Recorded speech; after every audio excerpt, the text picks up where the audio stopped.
7h le journal, Christophe Lamar. Bonjour Christophe. Bonjour Pierre, bonjour à tous. Rafa 14, le roi soleil, c'est le titre d'un joli papier de l'équipe ce matin pour saluer la victoire de Rafael Nadal. 14e succès à Roland-Garros, 22 titres en Grand Chelem, record absolu.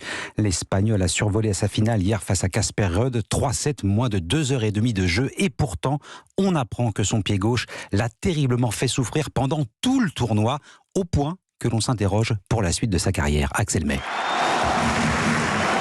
À chacun de ces matchs, le public a scandé son diminutif. Et Rafael Nadal a soulevé, comme à son habitude, la coupe des mousquetaires. Pourtant, son pied gauche, atteint d'une maladie osseuse dégénérative, le fait tellement souffrir qu'il a subi des injections pour l'anesthésier. Roland Garros, c'est Roland Garros et tout le monde sait combien ce tournoi est important à mes yeux, explique le Mallorquin. Et endormir son pied avant chaque rencontre était donc la seule possibilité. Mais il le sait, cette solution est trop radicale pour être pérenne. En même temps, sa soif de victoire et sa passion pour le tennis restent intactes. Cédric Pioline est le consultant d'Europe 1. J'ai le sentiment qu'il est face à un dilemme, à savoir est-ce que je pousse mon corps et d'un autre côté, il gagne 14e titre à Roland-Garros, 22e titre du Grand Chelem contre 20 à son concurrent direct qui est Djokovic. Hier soir, après son nouveau succès porte d'Auteuil, il n'était pas question d'éventuelle retraite. Rafael Nadal espère même aller jouer à Wimbledon à condition de trouver une autre solution que les injections anesthésiantes. Il doit prochainement essayer un nouveau traitement antidouleur. Axel May du service des sports d'Europe 1. L'autre actualité de ce lundi, c'est le bilan des violents orages du week-end. Les dégâts sont en cours d'évaluation, mais la facture promet d'être très très lourde pour les agriculteurs. Dans les Landes et dans le Gers, des dizaines de milliers d'hectares de cultures et de vignes sont totalement dévastés. Changement climatique ou pas, agriculteurs comme viticulteurs semblent désemparés face à ces épisodes de plus en plus fréquents. Thibaut Hu. Oui, une pluie de grêlons épais comme des balles de golf et des mois de travail disparaissent en quelques minutes. Depuis 3 ans, Nelly Lacave, viticultrice près de Mont-de-Marsan, ne connaît plus que des catastrophes. D'abord la grêle, il y a 2 ans, au mois de juin, qui a ravagé environ 40% dans notre vignoble. L'année dernière, au mois d'avril, un épisode de gel fracassant, pareil, avec 90% de pertes au niveau de notre vignoble. On conclut tout ça maintenant avec cet épisode de grêle qui nous a fait perdre 100% de tout ce qu'on avait au niveau du vignoble. Des intempéries toujours plus fortes et plus dévastatrices qui font gonfler le prix de son assurance. La franchise, par exemple, était de 10% l'année précédente. Elle est passée à 20% cette année. D'autres, comme Sébastien du Petit-Thouars, n'ont jamais été assurés. Mais ce vigneron du Chinonais, qui a perdu la moitié de sa récolte, est sur le point de changer d'avis. Le gel, je le subissais peu jusqu'à l'année dernière. Mais ça, un orage de grêle comme ça, oui, ça va peut-être m'obliger à m'assurer contre les aléas climatiques dans leur ensemble. Alors impuissants face à la météo, ces exploitants réparent les dégâts et demandent que l'état de catastrophe naturelle soit décrété pour être indemnisé, en espérant l'année prochaine de meilleures récoltes. Thibaut Hu, l'état de catastrophe naturelle devrait être décrété en fin de semaine, c'est ce qu'indique le ministère de l'Intérieur. Cet épisode orageux a touché au total 65 départements et provoqué une brusque montée des eaux par endroits. À Rouen, une femme de 30 ans est morte emportée par une coulée de boue. La campagne pour les législatives à présent, retour perdant pour Manuel Valls, le candidat de la majorité, a été battu dans la 5e circonscription des Français de l'étranger. Éliminé dès le premier tour, l'ancien Premier ministre est arrivé en 3e position, loin derrière ses 2 rivaux.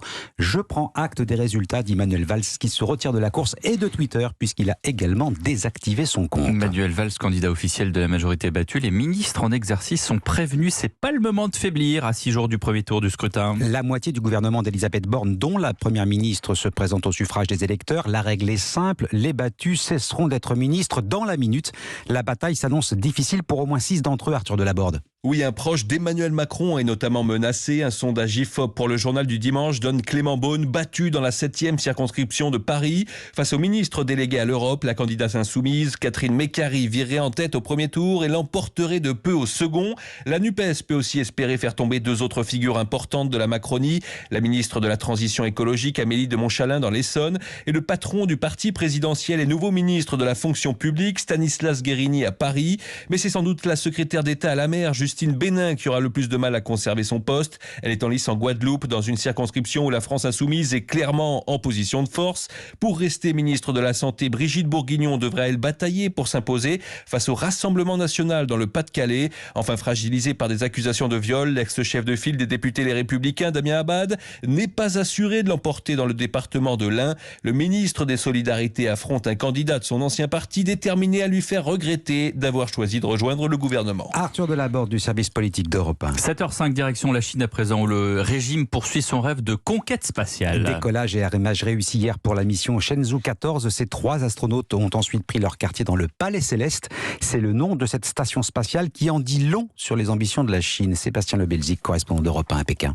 3, 2, 1,点火！